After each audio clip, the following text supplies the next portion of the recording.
আস্তে আস্তে টিপো তো, বেশি জোরে টিপলে আমার জন্য নষ্ট হয়ে যাবে। কেন গো আপু? জোরে টিপলে কি তোমার কষ্ট হয়? তো কষ্ট হবে না? জোরে জোরে টিপে কি তুই মজা পাবি নাকি? আস্তে ধীরে দেখে টিপলে তুইও মজা পাবি আর আমারও কষ্ট হবে না। হ্যাঁ, কিন্তু আমি তো আস্তে টিপে মজা পাই না। আমার তো জোরে জোরে টিপতে শান্তি লাগে। উফ, সহ্য কর তো তুই। তোকে উচিত হয়নি। এটা ধরতে দাও, ছাড় এখনই ছাড়। তুমি এমন করছো কেন গো আপু? একটু টিপি না প্লিজ। আচ্ছা যাও, আস্তে আস্তে টিপো, ঠিক আছে? তুই যা ফাজিল, আমি যাই বলি না কেন। তুই তো আমার কথা শুনবি না। যা ইচ্ছে হয় কর তুই। যদি এটা কিছু হয় না তখন দেখবি আমি তোকে কি করি। একদম বাড়ির সবাইকে বলে তোকে গণপিটুনি খাওয়াবো। আচ্ছা তাই করো। আমি এটাকে এখন একদম যত্ন করে টিপবো। আয়ান কথাটা বলতেই নিজের মন মতো টিপতে লাগলো। ঋতু আয়ানের দিকে বেশ বিরক্তি নিয়ে তাকিয়ে আছে। এই ছেলে যখনই ঋতুদের বাড়িতে আসবে তখনই এমন জ্বালাতন করবে। শুধুমাত্র নিজের চাচাতো ভাই বলে ঋতুর সবটা সহ্য করছে। অন্য কেউ হলে এতদিনে ঋতুর হাতে সে মার্ডার হয়ে যেত। ঋতু আয়ানের মুখের দিকে তাকিয়ে চরম বিরক্তি নিয়ে আয়ানকে উদ্দেশ্য করে বলতে লাগলো, এই তোর হয়েছে? আর কত টিপবি? এখন তো ছাড়। উফ, আমি কিন্তু এখন তোকে খুন করে দেব। আরে ভাই এমন করছো কেন? মনে হচ্ছে আমি তোমারটাকে খেয়ে ফেলছি। একটু ধরেই আলতো করে টিপে দিচ্ছি তো। আর জানো, ফোন যদি না টেপা হয় তাহলে সেটা নষ্ট হয়ে যায়। আমি তো তোমার উপকার করছি, আর তুমি কিনা যা তা বলে যাচ্ছ আমায়। এটা কিন্তু ঠিক না। ঋতু আপু, আমার ইগোয় হার্ট হচ্ছে। আমার ফোন নিয়ে তোর ভাবতে হবে না। ওটাকে ছাড় আর আমার রুম থেকে বিদায় হ। যা, তোকে দেখলে আমার রাগ উঠে যায়। আজ একটা ফোনের জন্য এত বড় অপমান করলে আমায়। ওয়েট ওয়েট, একদিন আমিও ফোন নিব। সেই দিন দেখো তোমায় ধরতেও দিব না। হয়েছে, এখন যা তো ফাজিল ছেলে একটা। আয়ান রাগে গজগজ করতে ঋতুর হাতে ঋতুর ফোনটা দিয়ে ঋতু রুম থেকে বেরিয়ে যায়। ঋতু হলো আয়ানের কাজিন। আয়ানের থেকে 2 বছরের বড় ঋতু, কিন্তু সেটা শুধুমাত্র বয়সের দিক থেকে। ঋতু আর আয়ান একই ভার্সিটিতে একই ইয়ারে পড়ে। ঋতু আয়ানের চলে যাওয়ার দিকে মুগ্ধ দৃষ্টিতে তাকিয়ে আছে। আসলে ঋতু আর আয়ানের মধ্যে কোনো প্রেম সম্পর্ক নেই, তবে আয়ানের ব্যক্তিত্বের প্রতি ঋতু মুগ্ধ। আয়ান এমন একটা ছেলে যাকে ভালোবাসার জন্য হাজারটা কারণ দেখতে পারবে সবাই, তবে তাকে দূরে রাখার জন্য একটা কারণ খোঁজা দেয়। আয়ান ঋতুর রুম থেকে বেরিয়ে গিয়ে ঋতুর মায়ের রুমে চলে আসে। ঋতুর মা বিছানায় বসে বসে গল্পের বই পড়ছে। আয়ান ধুম করে ঋতুর মায়ের কোলে মাথা দিয়ে শুয়ে পড়ল। ঋতুর মা আয়ানের মাথায় হাত বুলিয়ে দিয়ে বলতে লাগলো, কিরে বাবা, ঋতুর সাথে আবার ঝগড়া করে এসেছিস নাকি? কি? তুমি আমার ঝগড়াটে বললে? জানো ছোট মা তোমার মেয়ে কি করেছে? আমি ওর ফোনটা হাতে নিয়েছি, আর ও আমায় কতগুলো কথা শুনিয়ে দিয়েছে। আজ আমার একটা ফোন নাই দেখে সবাই আমায় কত কথা শোনায়। আমি আর এই বাড়ি আসবো না। দেখো পাগল ছেলের কাণ্ড। তোরও তো ফোন ছিল, সেটা কি করেছিস? ঋতুর মার কথা শেষ হতে না হতেই দরজার সামনে দাঁড়িয়ে থেকে ঋতু বলতে লাগলো, দেখো মা, কোনো গার্লফ্রেন্ডকে গিফট করে এসেছে। এই ছেলের মতো ফাজিল ছেলে তো আমাদের পাড়ায় আর দুটো নেই। ঋতুর কথাটা আয়নের গায়ে লাগলো। আয়ন রাগে ফুঁসতে লাগলো। ঋতুকে উদ্দেশ্য করে বেশ কর্কশ কণ্ঠে বলতে লাগলো, সবাই কি তোমার মতো নাকি? আমার ফোন বৃষ্টিতে ভিজে গেছে, মেড ইন চায়না দেখে ও ঝড়ে হয়ে গেছে, আর ও মারা গেছে। বাবাকে এত বলেছে একটা নতুন ফোন দিতে, কিন্তু বাবা তো না পায় সময়, আর আমায় দেয় না টাকা। আমি আজ অসহায়। কি আনছি, এত বড় হয়ে গেছিস, কিছুদিন পরে তোর বাচ্চা হবে আর এখনো বাবার থেকে টাকা নিস? ছি ছি, পেরেছি। ঋতুকে থামিয়ে দিয়ে ঋতুর মা চেঁচিয়ে বলে উঠল, উফ ঋতু, তুই সব সময় আমার ছেলেকে জ্বালাস। এখন যা তো এখান থেকে, আমাদের মা ছেলেকে কথা বলতে দে। ঋতু নিজের মায়ের থেকে ধমক খেয়ে চলে যায়। আয়ান তার চাচির সাথে কিছু সময় গল্প করে নিজের বাড়ি চলে আসে। বাড়ি আসতে আয়ান নিজের রুমে চলে আসে। রুমে এসে একটু ফ্রেশ হয়ে নিয়ে নিজের পড়ার টেবিলে বসতেই আয়ান চমকে যায়। আয়ান দেখতে পায় একটা গিফট বক্স তার টেবিলে রাখা আছে। আয়ান বক্সটা হাতে নিয়ে চিন্তা করতে লাগলো, এটা এখানে এলো কি করে, আর কে বা এই জিনিসটা এখানে রেখেছে। আয়ান কথাগুলো ভাবতে ভাবতে গিফটটা ওপেন করলো। গিফট ফেল ওপেন করতে আয়ান ভীষণ অবাক হয়ে যায়। আয়ান দেখতে পায় এই গিফটের প্যাকেটের মধ্যে একটা দামি ফোন রাখা আছে। আয়ান ভালো করে খুঁজে দেখার চেষ্টা করলো কে দিয়েছে। আয়ান ফোনের বক্স দেখলো একটা ছোট চিরকুট আছে, যেটাতে লেখা আছে, এখন ধন্যবাদ দিয়ে বড় থেকে ছোট করিস না, সাবধানে অল্প করে টিপবি, ঠিক আছে?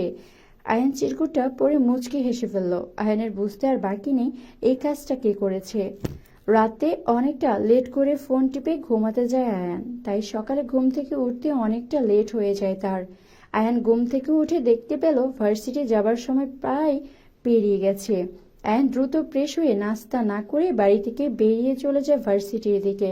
ভার্সিটিতে এসে আয়ান দেখতে পেল তার সব বন্ধু ক্লাসে চলে গেছে। আয়ানও দ্রুত গতি দিয়ে নিজের ক্লাসের দিকে ছিটতে গিয়ে পথের মধ্যে অপ্রত্যাশিতভাবে একটি মেয়ের সাথে ধাক্কা লেগে যায়। তার কারণে মেয়েটি পড়ে যেতে ধরে। আয়ান মেয়েটিকে সেভ করতে গিয়ে মেয়েটির কোমর ধরে তাকে মাটিতে পড়ে যাওয়া থেকে কোনো মতে সেভ করলো। আয়ান মেয়েটির দিকে ভয়ের দৃষ্টিতে তাকিয়ে আছে। এই মেয়েদের সাথে ধাক্কা খাওয়ার পরে সিন তো ঠাস করে গালের উপর কিছু একটা পড়ে যাওয়া। ভার্সিটির মধ্যে এমন ঘটনা ঘটলে মান সম্মান একদম শেষ হয়ে যাবে। আয়ান মেয়েটিকে তুলে নিজের গালে হাত দিয়ে মেয়েটিকে উদ্দেশ্য করে বলল, সরি ম্যাম, আমি ইচ্ছে করে ধাক্কা দেইনি। আসলে আজ আমার ইম্পর্টেন্ট ক্লাস মিস হয়ে গেছে, তাই তাড়াহুড়ো করতে গিয়ে ধাক্কা দিয়ে ফেলেছি। আমায় দয়া করে ক্ষমা করে দিন। আয়ানের কথা শেষ হবার আগে মেয়েটি আয়ানকে বেশ অবাক করে দিয়ে খিলখিল করে হাসতে লাগলো। কোনো কারণ ছাড়াই মেয়েটির এমন হাসি দেখে আয়ান বেশ অবাক ও বোকা বনে যায়। আয়ান মেয়েটির দিকে কৌতূহলপূর্ণ দৃষ্টিতে তাকাতে মেয়েটি আয়ানকে উদ্দেশ্য করে বলল, রিমি, আমি ম্যাম না, আমার নাম মিমি। আরে সরি বলতে হবে না, আমরা সেম ইয়ারের স্টুডেন্ট। আর আমিও আপনাকে খেয়াল করিনি, তাই ভুলটা এককভাবে আপনার একার না, আমারও আছে। ও আচ্ছা, এখন তবে আসছি কেমন? আয়ান কথাটা বলেই দিল দৌড়। আয়ান পড়াশোনায় সবসময় বেশ ভালো, কখনো নিজের মাথা অন্তত পড়াশোনার জন্য ছোট করতে চায় না আয়ান। আয়ান ক্লাসে ঢুকতে যাবে এমন সময় দেখতে পায় ঋতু দরজার সামনে দাঁড়িয়ে আছে। আয়ান ঋতুর চোখের দিকে তাকিয়ে একটু অবাক হয়। ঋতুর চোখ জোড়া রক্তবর্ণ ধারণ করে আছে। মনে হচ্ছে কোনো একটা ব্যাপার এখানে হয়েছে, যেটা ঋতু একটু পছন্দ হয়নি। আয়ান ঋতুকে উদ্দেশ্য করে মুচকি হেসে বলে, ঋতু আপু, ক্লাস কি এখনো শুরু হয়নি? ঋতু আয়ানের কথার কোনো উত্তর দিল না। ঋতু আয়ানের সামনে থেকে হন হন করে চলে যায়। আয়ান কিছুই বুঝতে পারল না ঋতু হঠাৎ এমন কেন করছে। ক্লাস শেষ করে আয়ান নিজের সবকিছু গুছিয়ে নিয়ে ক্লাস থেকে বেরিয়ে যেতে ধরলেই রিমি আয়ানের পথ আটকে দাঁড়ায়। আয়ান রিমির দিকে তাকিয়ে আছে প্রশ্নসূচক দৃষ্টিতে। রিমি নিজের ঠোঁট বাঁকিয়ে আলতো করে হেসে বলল, বাড়ি চলে যাচ্ছেন নাকি? না, আসলে বন্ধুদের সাথে একটু আড্ডা দিব, তারপর বাড়ি যাব। কেন বলুন তো? না, ভাবছিলাম আপনার সাথে বসে একটু কথা বলবো। আপনার কি সময় হবে?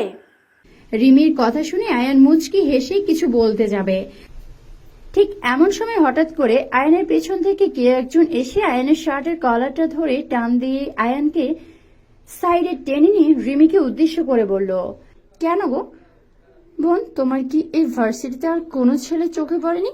আয়ানের পেছনে কেন লেগে আছো তুমি? আমি তো তোমার এই সবের মানে বুঝতে পারলাম না। ঋতুর কথা আয়ান একটু বিব্রত বোধ করলো। আয়ান ঋতুকে থামিয়ে দিতে রিমি ঋতুকে উদ্দেশ্য করে বলে উঠল, আপনি কে?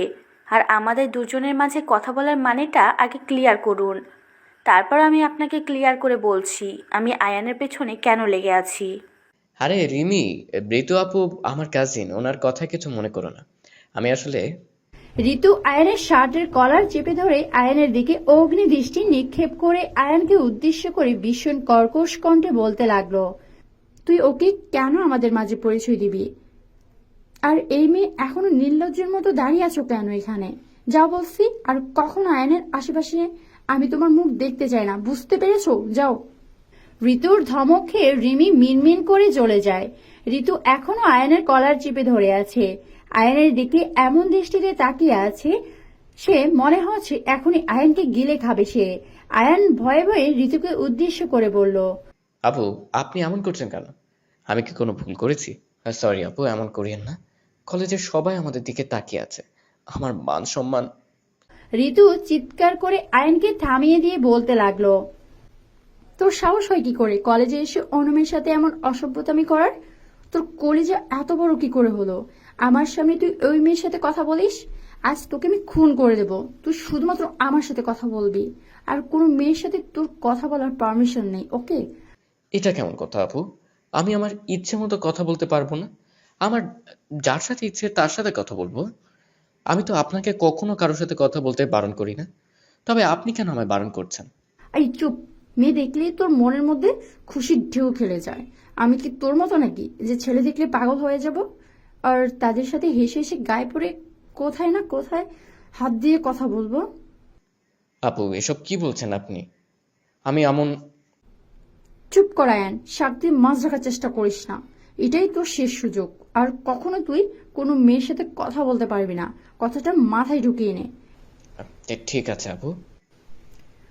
ঋতু আয়ানের কলার ছেড়ে দিয়ে হন হন করে আয়ানের সামনে দিয়ে চলে যায়। আয়ান নিজের শার্টের কলারটা ঠিক করে ভার্সিটি থেকে বাড়ি চলে আসে। বন্ধুদের সাথে আড্ডা দেওয়ার কথা থাকলেও আয়ান আড্ডা দিতে গেল না, কারণ ঋতু আড্ডা দেওয়ার মোডটাই অফ করে দিয়েছে। এই ঋতু সবসময় আয়নের সাথে এমনই করে, কারোর সাথে কথা বলে ভাবে তার সাথে আমার রিলেশন হয়ে গেছে, এই জন্যই আমি এখনো সিঙ্গেল। উনি আসলে কি যে চায় আল্লাহ জানে, আমি জানবো কি করে? আচ্ছা, উনি আবার আমায় ভালোবেসে ফেলেনি তো? আইন এসবই ভাবছে। যদিও দেখতে উনি মোটেও পরি থেকে কম না, অনেক প্রপোজালও পেয়েছে সে। আমি নিজেই ছেলেদের উল্টাপাল্টা বুঝিয়ে ঋতু আপুকে আমার মতো সিঙ্গেল রেখেছি। কথাটা আপন মনে বলল। সন্ধ্যার দিকে আয়নের ঘুম ভেঙে যায়। শরীরে হঠাৎ করে প্রচন্ড জ্বর এসেছে তার। আয়নের বাড়িতে আজ শুধু আয়ান আছে, আর আয়নের বাবা মা একটু গ্রামের বাড়ি গেছে। আয়ন নিজের রুমে অসহায়ের মতো শুয়ে আছে। কি করে মাথায় পানি দিবে সেটা জানে না আয়ান। এইদিকে আয়নের জ্বর বেড়ে গেছে। হঠাৎ করে আয়নের দরজার দিকে তাকিয়ে দেখে ঋতুকে। ঋতুর হাতে পানির বাটি আর কাপড়, মনে হচ্ছে জলপট্টি দিতে এসেছে উনি। আয়ান জ্বরের ঘরে ঋতুকে এতক্ষণ দেখেনি। ঋতু আয়ানের পাশে এসে বসে আয়ানকে উদ্দেশ্য করে বলছে, কিরে আয়ান, তোর হঠাৎ করে জ্বর আসলো কি করে? এখন কেমন লাগছে বল আমায়। অনেক ভালোবাসি আপনাকে, প্লিজ আমায় কখনো ছেড়ে যাবেন না। আয়ানের কথা শুনে ঋতু বেশ অবাক হলো। মনে মনে যে আয়ানকে ভালোবাসে সেটা আর বলার অপেক্ষা রাখে না। ঋতু আয়ানের কথার কোনো উত্তর না দিয়ে আয়ানের ঠোঁট জোড়া নিজের দখলে করে নিল। ভালোবাসা কখনো প্রকাশ করার মধ্যে সীমাবদ্ধ থাকে না। এমন অনেক ভালোবাসা আছে যা প্রকাশ না করে অপ্রকাশিত থাকে, আর সেই ভালোবাসার গভীরতা অনেক বেশি। আয়ান জ্বরের ঘরে যে কথাটা ঋতুকে বলেছে, আসলে সেই কথাটা আয়ানের মনের কথা, যেটা আয়ান ভয়ের কারণে কখনো ঋতুকে বলতে পারেনি। তবে আজ আর বলতে কোনো বাধা নেই। এমন সব দুষ্টু মিষ্টি ভালোবাসার শেষ পরিণতি কিন্তু পূর্ণতা। আয়ান আর ঋতুর জন্য দোয়া করবেন, তারা যেন সব সময় এমন ভাবে একে অপরের সাথে মিলেমিশে থাকতে পারে।